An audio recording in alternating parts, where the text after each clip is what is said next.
Hey guys, it's Derek, Children's Pastor at Lakewood Christian Center, and I want to show you guys how to do the wise choice or the wisdom object lesson. And this is what you guys are going to need to do it. You're going to need a mirror, some duct tape, ruler, permanent marker, scissors, spray paint, some cardboard, that's what this is here, cardboard, and wrapping paper. Preferably a solid color wrapping paper. And as for measurements, everything here is measured based off of the mirror. I got this mirror from Dollar Tree. It had a frame on it. Doesn't really matter.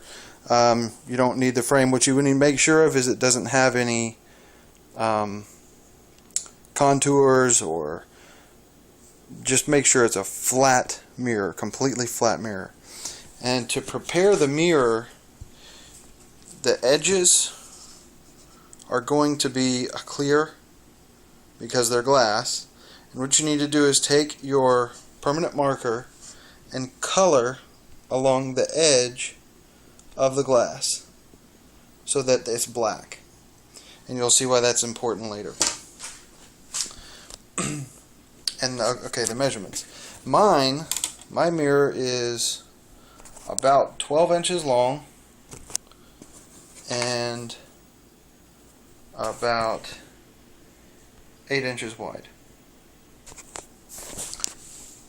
Sorry, that's 9 inches wide. And then basically used a little bit of math to figure out what the box here needed to be in order to fit the mirror in at a 45-degree angle. You see the black mark there. That black mark is for the mirror, and actually you can see right there what the black line on the side of the mirror is for. You see, if that were the only black mark or line there, and I covered this up, it looks like I just have a piece of glass,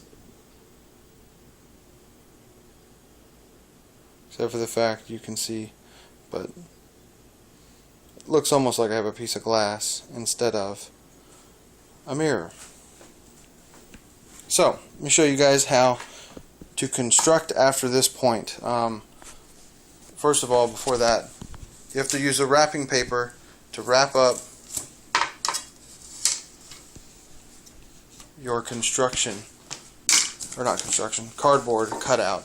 And I spray painted the back side of this. But you want to have two openings for the side and the top. And all these lines will make sense in a little while. But I'll get back to you guys in just a minute. There we go. Alright.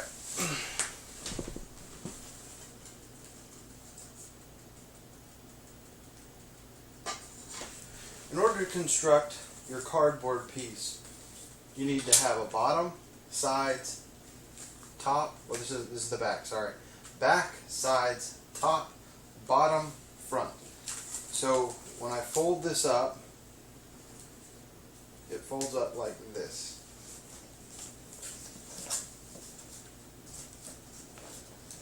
And this goes down. So this is what I'm trying to create, a box that looks just like this.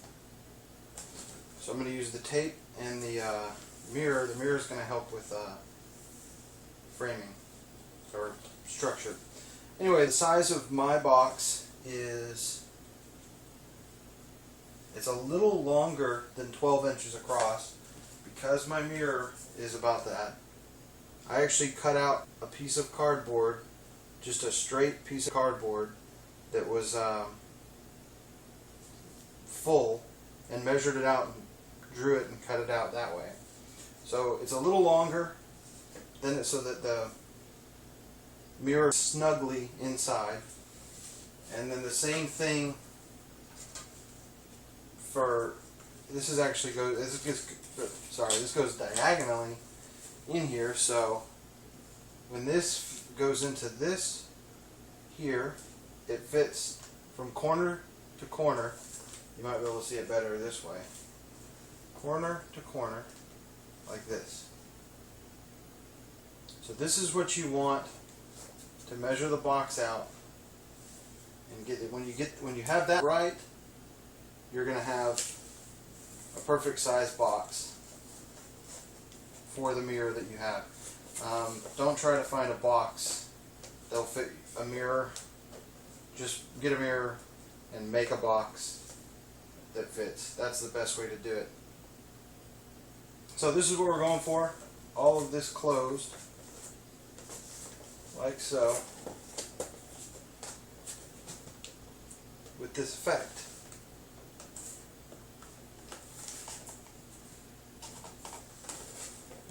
Anyway, I'm going to use the duct tape to seal it all up. But first, I'm going to clean my mirror.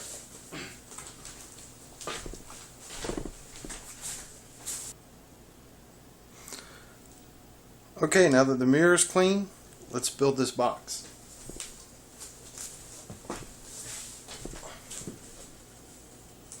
With the lines the way they are, it'll create an illusion when the mirror is inside of it. So you want to make sure that when you put your mirror in, to start off when you're measuring and getting all your lines set, that you do it right, so that when you put it in at this point, everything will fit perfectly and the designs you drew will make sense.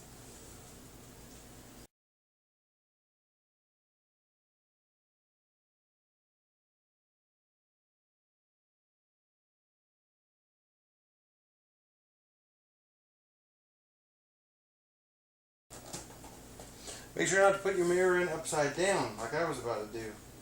Otherwise it won't work at all. You could put a double mirror in there and have two going at the same time, but you would need to do more lines than I did here, which is fine.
And you can see here, I tried to make sure that my black line stayed in line with the mirror, and as well over here as best I could, and put the tape on to try and hold the mirror in place so it doesn't shift around.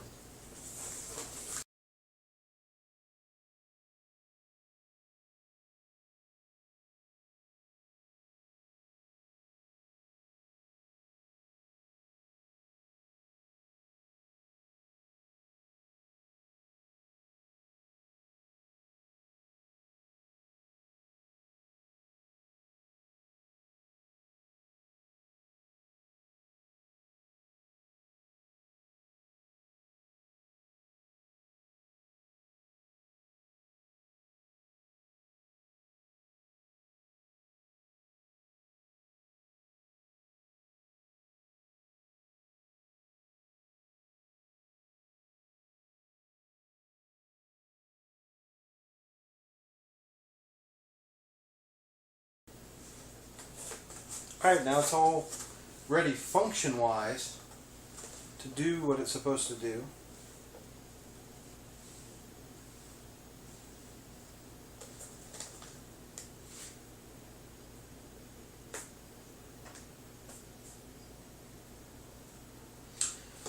So now I'm going to make it look a little nicer on the outside.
And there we have it.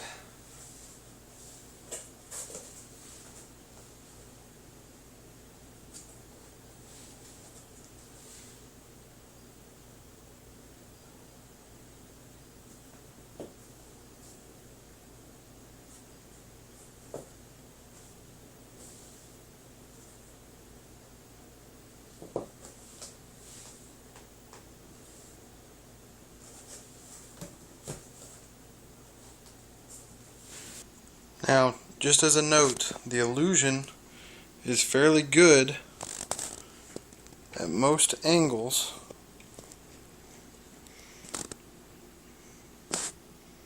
but there are some that it's not going to be so good at. Down low, you're pretty much foolproof. So you want to be high on your audience, holding this up above their heads so they're looking up. But if you get too low, you start to see the reflection, so you can see the floor there. It's still a little tricky if it's just a second that it goes down, but you definitely don't want to get too high unless you've got this one set up, unless you have the top set up with a mirror. Mine's like this. Nobody's ever going to see inside the back unless they know how it works. But anyway,